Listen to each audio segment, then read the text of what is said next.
The glass door of Harrison Technologies felt heavier than usual that morning. Maybe it was the weight of what I carried in my pocket. A stock certificate proving I now own 2% of my father's company. 2% might not sound like much, but it had taken every penny I'd saved over the past 3 years to buy those shares. More importantly, it was just the beginning. My name is Elizabeth Harrison, but nobody at Harrison Technologies knows that. Here, I'm just Beth Williams, the quiet woman who comes in at night to clean offices. The same woman who spent the last 3 years watching, learning, and slowly piecing together her plan while the nighttime security guard dozes at his desk.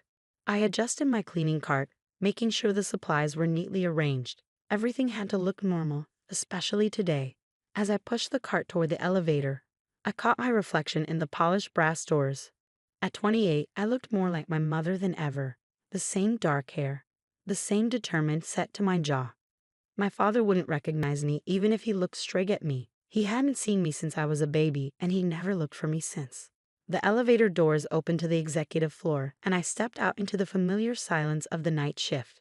The floor-to-ceiling windows offered a spectacular view of the city lights, a view my father enjoyed from his corner office every day. I'd memorized every detail of that office during my late-night cleaning sessions. The vintage sailing photos on the walls, the collection of rare books he never read, and most importantly, the papers he carelessly left on his desk. "Evening, Beth," called out Jerry, the night security guard, barely looking up from his crossword puzzle. "Quiet night ahead." I smiled and nodded, the same routine we'd followed for 3 years. Jerry had no idea that under my cleaner's uniform, I wore a wireless earpiece connected to my phone. In my pocket, a tiny camera was ready to document anything interesting I might find on Alexander Harrison's desk tonight. Starting with the break room tonight, I said that I knew exactly where I'd be heading first. Harrison Technologies was about to announce a major acquisition, and I needed to know the details before making my next move. As I pushed my cart down the hall, I thought about how it all began. My mother, Sarah Williams, had been a junior accountant at Harrison Technologies 29 years ago. She'd fallen in love with the young, ambitious Alexander Harrison, who was already making a name for himself in the tech industry. The relationship had been brief but intense until she told him she was pregnant. His response had been swift and cruel. A severance package, a non-disclosure agreement, and a clear message to disappear. My mother, young and scared, had taken the money and moved across the country. She'd raised me alone, never hiding the truth about my father but never letting it define me either. "Get an education," she'd always said. "That's something no one can take from you." I did more than that. I earned my MBA, specialized in corporate finance, and spent 5 years at one of the top investment firms in New York, all while keeping tabs on Harrison Technologies and the father who'd never wanted me. The irony wasn't lost on me. I could have walked into Harrison Technologies through the front door, resume in hand, and probably landed a decent position. But that wasn't my plan. I needed to understand the company from the ground up, to see its true inner workings, not just what was presented in board meetings and quarterly reports. I approached Alexander Harrison's office, my heart rate picking up slightly as I inserted my cleaning key into the lock. The familiar click felt different tonight, more significant, maybe because this was the first time I was entering as a shareholder, even if a minor one. The office was exactly as he'd left it, papers scattered across the desk, his laptop closed but not locked away, a security oversight I'd noted months ago, and a half-empty coffee cup perched precariously near the edge of his desk. I started my usual cleaning routine, but my attention was focused on the documents partially hidden under a folder marked confidential. As I dusted his desk, I carefully shifted the papers so my hidden camera could capture the contents. Acquisition details, just as I'd suspected, but something else caught my eye. A personal letter, handwritten on expensive stationery. My hands trembled slightly as I read the first lines. "Dear Alexander, as my health continues to decline, we need to discuss the future of Harrison Technologies." It was from Thomas Harrison, my grandfather, the founder of Harrison Technologies.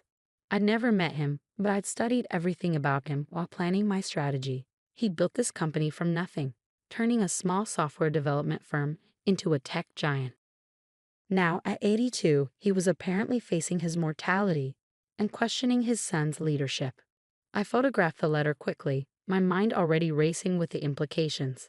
If Thomas Harrison was worried about the company's future under Alexander's leadership, It could explain the rumors I'd been hearing about potential board restructuring. The sound of footsteps in the hallway made me freeze. Not Jerry's shuffling walk. These were purposeful steps, accompanied by voices. I quickly returned everything to its original position and grabbed my cleaning supplies, making sure to look busy as the office door opened. Need to handle this carefully, a male voice was saying. The old man can't just. Alexander Harrison stopped short when he saw me, his expression shifting from surprise to annoyance. What are you doing here? I kept my eyes down, playing the part of the apologetic cleaner. Sorry, sir. Just finishing up. I'll come back later. No need, he said dismissively. We'll be working late. Skip this office tonight. I nodded and hurried out, pushing my cart past him and the man I recognized as James Porter, the company's CFO. As I closed the door behind me, I caught a glimpse of my father's face. The face I'd studied in magazines and company photos for years. He looked tired, worried even. The letter from my grandfather must have hit harder than I'd thought. Back in the hallway, I let out a slow breath. Close calls were part of the job, but this one felt different. Maybe because I'd seen something in my father's eyes I hadn't expected. Fear. Alexander Harrison, the man who'd built his reputation on being untouchable, was afraid of losing control. I continued my rounds, but my mind was working overtime. The pieces were falling into place faster than I'd anticipated. Thomas Harrison's letter, the acquisition plans, the board restructuring rumors, it all pointed to a company in transition, and transition meant opportunity. 3 years ago, when I first took this job, my plan had been simple. Gather information, build evidence of my father's questionable business practices, and use it to force him to acknowledge me. But somewhere along the way, it had evolved into something bigger. I didn't just want acknowledgement anymore. I wanted what should have been mine all along. A place at Harrison Technologies. Not as a cleaner, not even as Alexander Harrison's daughter, but as someone who could lead this company better than he ever had. The 2% ownership I'd acquired was just the beginning. With the right moves and the information I gathered, I could position myself to take control when the inevitable power struggle began. As I finished my shift and packed up my cleaning cart, I thought about my mother. She'd passed away 2 years ago, never knowing I'd taken this job, never knowing I found a way to infiltrate the company that had once cast her out. Part of me wished she could see me now, but another part was glad she couldn't. She'd always warned me about the price of revenge, about how it could consume you if you weren't careful. This isn't about revenge, I whispered to myself as I walked to my car. This is about justice. But as I drove home to my modest apartment, I couldn't help wondering if there was really a difference. The stock certificate in my pocket felt heavier than ever, a tangible reminder of the line I'd crossed. There would be no going back now. I parked in my usual spot and took the stairs to my third-floor apartment, my mind already working on the next phase of my plan. The letter from Thomas Harrison had changed the timeline. I needed to move faster, be bolder. If my grandfather was indeed dying, the power structure at Harrison Technologies would soon be up for grabs.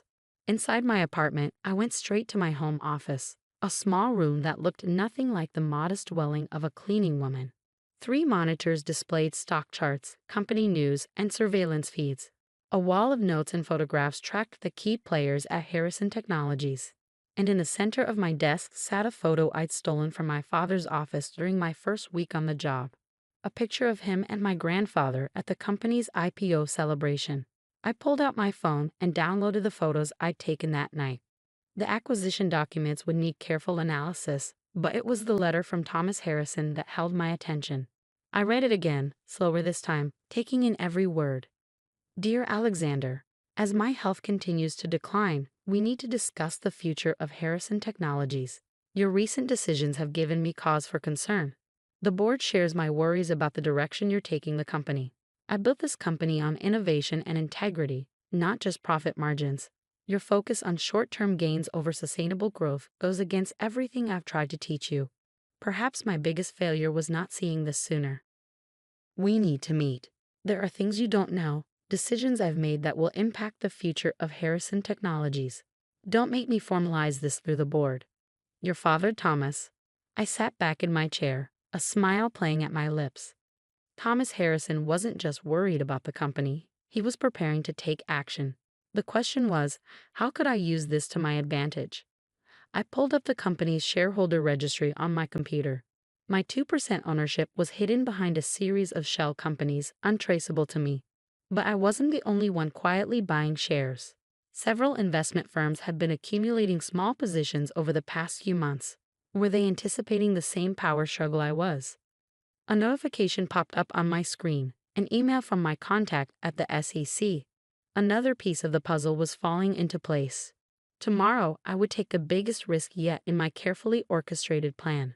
Tomorrow, I would start the process of becoming Harrison Technologies' largest independent shareholder. As I prepared for bed that night, I caught my reflection in the bathroom mirror. For a moment, I saw my mother's face again. The same determination, the same hint of sadness around the eyes. "I'm doing this for both of us, Mom," I whispered. But as I lay in bed, staring at the ceiling, I wondered if that was really true. Was I doing this for my mother's memory, for my own sense of justice, or for something else entirely? The answer, I suspected, would become clear soon enough. The next few weeks would test everything I worked for. My father thought he was untouchable, thought he could dismiss people from his life without consequences. He was about to learn how wrong he was. I closed my eyes, already planning my next move. Tomorrow would be another night of cleaning offices, gathering information, and quietly building my case. But soon, very soon, Beth the cleaner would disappear, and Elizabeth Harrison would finally take her place at the company that should have been her birthright. The game was changing, and I was the only player who knew all the rules. The morning headlines hit like a bombshell. Harrison Technologies faces hostile takeover attempt. I smiled as I read the article on my tablet, knowing I had orchestrated every word. The 15% ownership stake I quietly accumulated through various shell companies had finally been revealed, sending shockwaves through the corporate world. My father's reaction was exactly what I'd expected. Within hours, Harrison Technologies issued a statement denouncing the opportunistic attempt to destabilize a great American company. Alexander Harrison, ever the showman, scheduled a press conference for that afternoon. I watched it from my apartment, still in my cleaner's uniform after finishing my morning shift. "This company was built by my father," he declared, his voice carrying that familiar authoritative tone. "And I will not let unnamed investors tear apart his legacy." If only he knew that legacy was exactly what I was fighting for. The past 3 weeks since discovering my grandfather's letter had been a whirlwind of calculated moves. I'd liquidated every asset I owned, called in every favor, and leveraged contacts from my investment banking days to amass the capital needed for this play. The 2% stake I'd started with had been just the beginning. My phone buzzed. A message from Marcus, my old colleague from Goldman Sachs, who'd helped arrange the share purchases. "Board's calling an emergency meeting tomorrow. Your timing is perfect."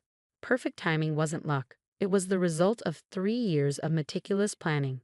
I'd watched Alexander Harrison run this company like his personal kingdom, making decisions that benefited him while ignoring long-term consequences.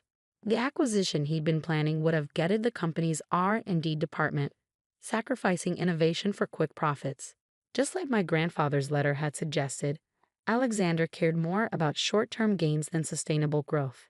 I changed out of my cleaner's uniform and into a carefully chosen outfit, a charcoal gray suit that cost more than Beth the cleaner made in 3 months. Tonight would be my last shift at Harrison Technologies, though no one knew that yet. I had one final task to complete before revealing myself. The night shift started as usual. Jerry barely looked up from his newspaper as I wheeled my cleaning cart toward the elevator. But tonight, instead of heading straight to the executive floor, I made my way to the IT department on the 3rd floor. "Evening, Beth," called out Mike, the night shift IT tech. Like Jerry, he'd grown used to my presence over the years. Unlike Jerry, he'd actually been helpful, unknowingly providing valuable information about the company's network security. "Hi, Mike," I said, keeping my voice casual. "Server room needs cleaning tonight. Mr. Harrison's orders." Mike frowned. "Really? Nobody told me about that." I shrugged, pulling out a work order I forged. "Just following the schedule." He glanced at the paper and nodded. "All right, but be careful in there. Don't touch anything that looks important." If only he knew what I was really after. Inside the server room, I quickly located what I needed: the backup drives containing board meeting recordings from the past 5 years. My father, ever paranoid about leaks, insisted on recording every meeting. Those recordings had captured countless instances of his questionable decision-making, including discussions about burying negative product reviews and sidestepping regulatory requirements. I slipped the drives into a hidden compartment in my cleaning cart, replacing them with identical ones that contained nothing but static. By the time anyone discovered the switch, it would be too late. As I finished my rounds, I took one last look at my father's office.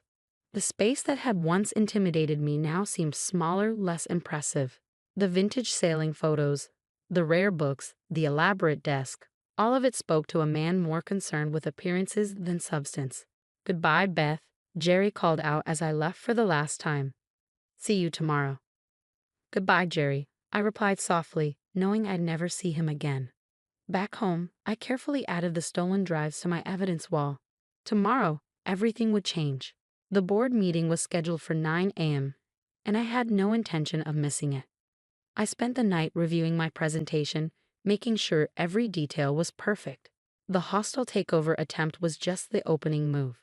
Once the board saw the evidence I'd gathered, the financial mismanagement, the ethical breaches, the pattern of decisions that put personal profit above company interests, they would understand why Alexander Harrison needed to be removed. Morning came too quickly and not quickly enough. I dressed carefully in a tailored black suit, my mother's sapphire pendant around my neck. The pendant was the only piece of jewelry she kept from her time with Alexander, a gift from him during their brief relationship. She'd given it to me on my 21st birthday, saying, "Remember who you are, not just whose you are." The Harrison Technologies lobby felt different as I walked through the main entrance instead of the service entrance. A security guard at the desk didn't recognize me without my cleaner's uniform. "May I help you?" I handed him my ID, my real ID.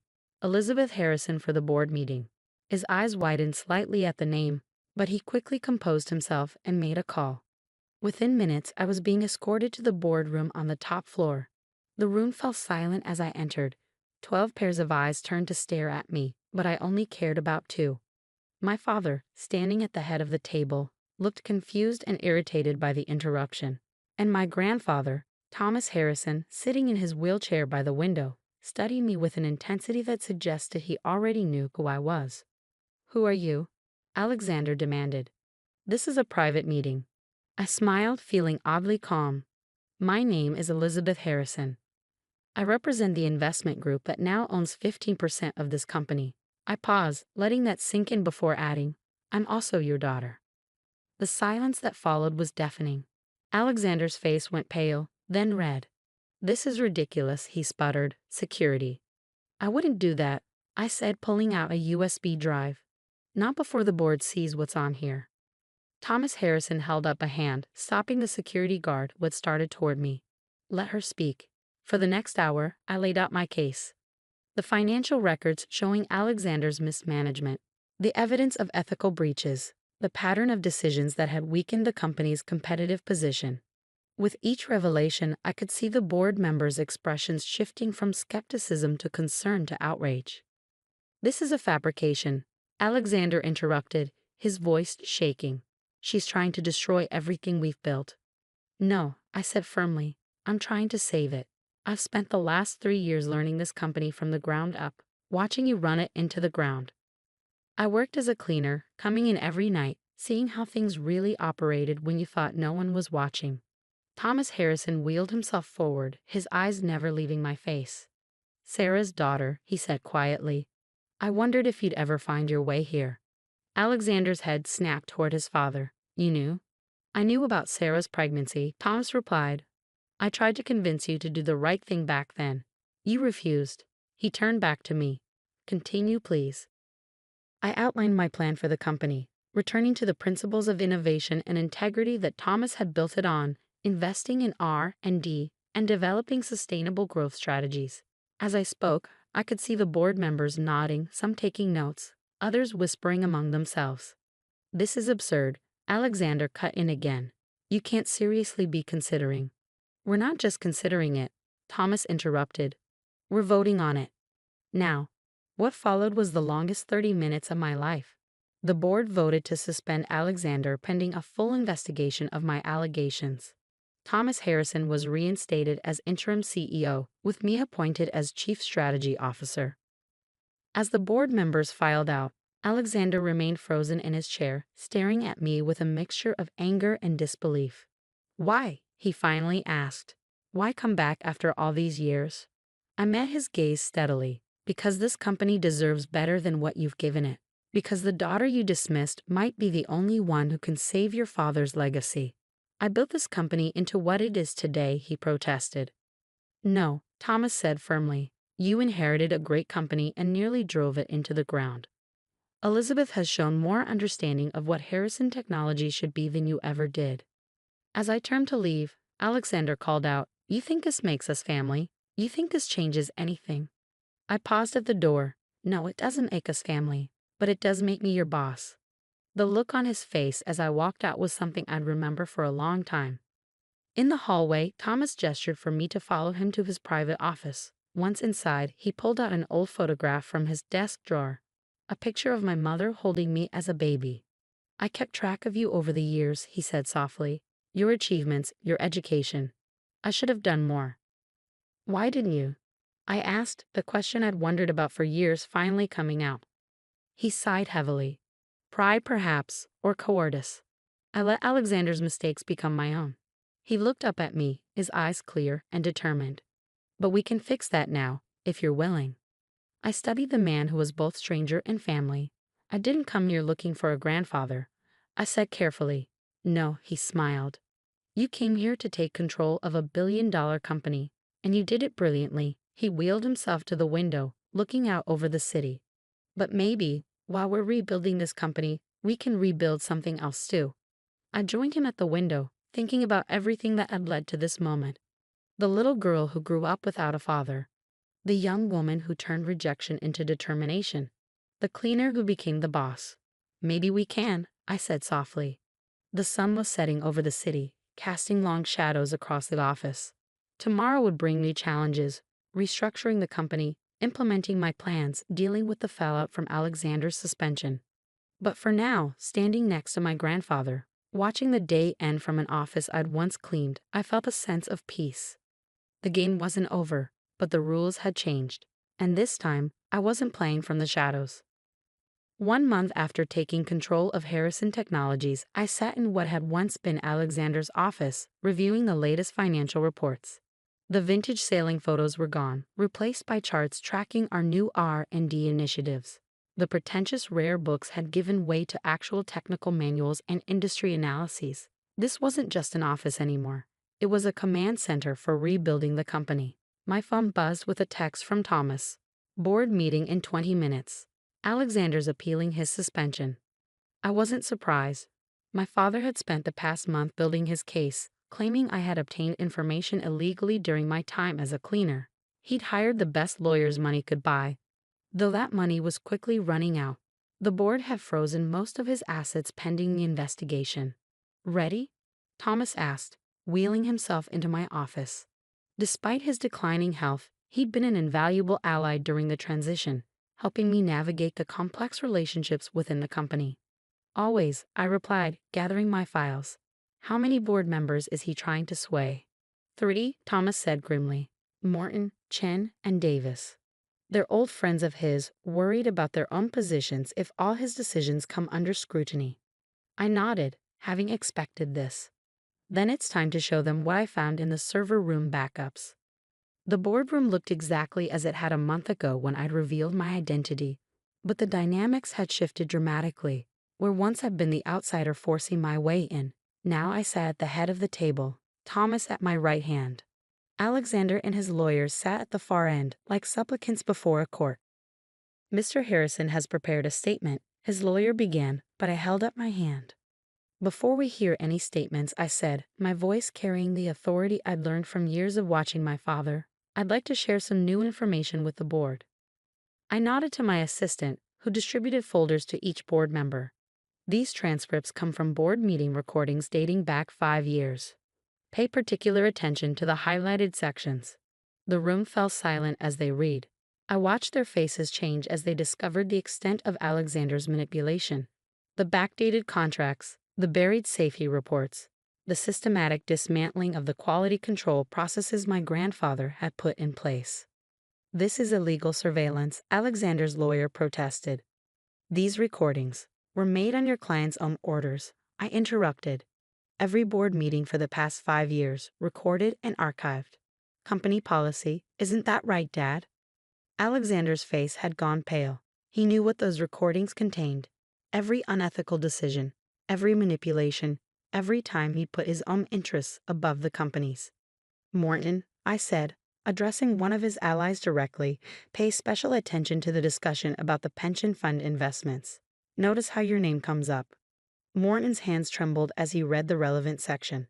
The other board members leaned over to look, and I could see the moment they understood. Alexander hadn't just betrayed the company. He implicated many of them in his schemes. This is a witch hunt, Alexander said, standing up. You're trying to destroy everything I built. You built? Thomas's voice cut through the room like steel.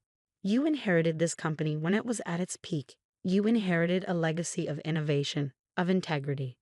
And what did you do with it? I made us profitable, Alexander shot back. I kept us competitive. You made yourself profitable, I corrected, pulling out another document. This analysis shows the correlation between company decisions and your personal stock trades. Notice how you always seem to sell before bad news went public, or buy before positive announcements. The lawyer whispered something urgently in Alexander's ear, but he brushed him off. You're just like your mother, he spat. She tried to trap me too, showing up with her pregnancy test and her dreams of playing happy family. The room fell silent. I stood slowly, letting his words hang in the air. My mother never tracked you. She loved you, believed in you. Her mistake was thinking you were capable of loving anything other than power and money. And what do you love? He demanded. You infiltrated this company, spied on us, manipulated your way into control. I love what this company could be, I said firmly. What it was meant to be. I spent 3 years cleaning these offices, watching talented people being held back by your ego. I saw innovations buried because they didn't fit your short-term profit goals. I watched you slowly kill everything my grandfather built. Our grandfather, he corrected bitterly. No, Thomas said quietly. She earned the right to call me that. You lost it. The board voted unanimously to make Alexander's suspension permanent. His allies, seeing the evidence of his manipulation, turned on him to save themselves.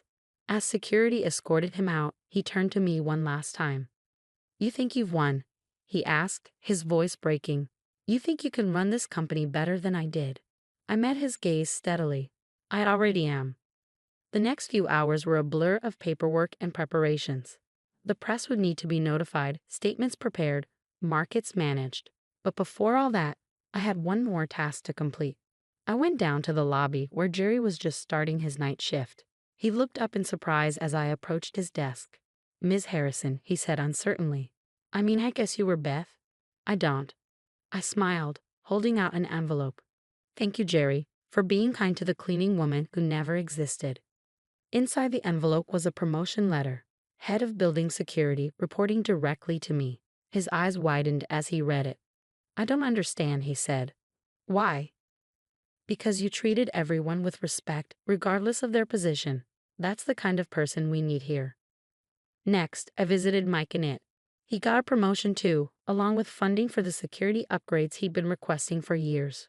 One by one, I sought out the people who'd shown kindness to Beth the cleaner, who'd done their jobs with integrity, even when management didn't care. That evening, as the sun set over the city, I found myself back in my old cleaning closet. My cart was still there, though someone else would be using it now. I ran my hand along the handle, remembering all the nights I pushed it through these halls, gathering information, building my case, preparing for this moment. Having second thoughts? Thomas asked from the doorway. I turned to face him, smiling. No, just remembering where I started. He wheeled himself closer, looking thoughtfully at the cleaning supplies. You know, I've been thinking about what you said in the board meeting, about what this company could be. And I think you're already making it happen. He pulled out an old photograph. Not the one of my mother this time, but one I'd never seen before. It showed him as a young man, standing in front of a tiny storefront with a hand-painted sign, Harrison Electronics. I started with nothing, he said softly, built it all from scratch. Your father never understood that part. He was born into success, never had to fight for it. Like me, I pointed out. He shook his head. No, you fought harder than anyone. You could have come in with lawyers and demands, tried to claim your birthright through the courts. Instead, you learned this company from the ground up. You earned every bit of it. I felt tears threatening but held them back. I'm not finished earning it. No, he agreed. But you've made one hell of a start. The next morning, I arrived early to find a line of reporters outside the building. News of Alexander's permanent removal had leaked, and everyone wanted the story. I straightened my jacket, touched my mother's pendant for luck, and stepped out of my car. "Ms. Harrison," they called out, "is it true you worked as a cleaner here? Did you really spy on your own father? What are your plans for the company?" I paused at the top of the steps, thinking about everything that had brought me to this moment. The little girl who grew up without a father. The woman who spent years planning her revenge. The cleaner who became CEO. Harrison Technologies is entering a new era, I said clearly. We're returning to our roots of innovation and integrity, while moving forward into the future. As for working as a cleaner, yes, I did. Because sometimes the only way to really understand a company is to see it from the ground up. Later that day, I received a package. Inside was a frame containing my old cleaning uniform, with a note from Thomas. "Never forget where you started. It's what makes you different from him." I hung it on my office wall, right where Alexander's sailing photos used to be. A reminder that success isn't about what you're given, but what you're willing to work for. That evening, as I worked late in my office, I caught a glimpse of the night cleaning crew starting their rounds. They moved differently now, heads held higher, more confident. Word had spread about my story, and suddenly the invisible workers weren't so invisible anymore. I touched my mother's pendant, wishing she could see what I'd accomplished. She'd always told me that revenge wasn't the answer, that it would consume me if I let it.